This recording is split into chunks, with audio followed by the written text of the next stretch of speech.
What can we learn from reflecting on the fate of racial justice in the UK and elsewhere in the global north?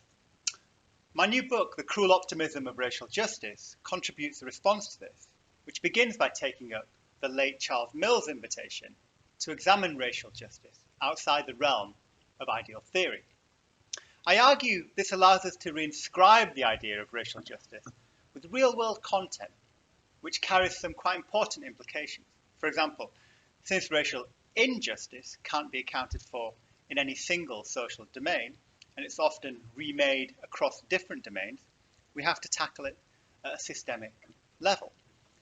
My argument is that racial justice is multi-temporal. It traverses that which has happened in the past, that which is manifest in the present, as well as that which will likely occur in the future. In offering neither a celebratory nor a pessimistic book, what's being argued is that there's a prevailing and perhaps dominant view of racial justice in Britain that's long been tethered to a cruel optimism.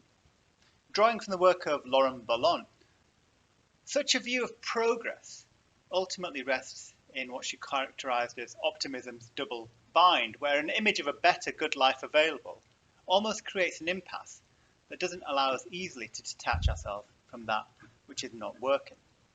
What Ballon's motif allows us to see is that those of us in the pursuit of racial justice have long adapted to a kind of systemic crisis or crisis ordinariness, where what seems extraordinary often turns out to be an amplification of something in the works.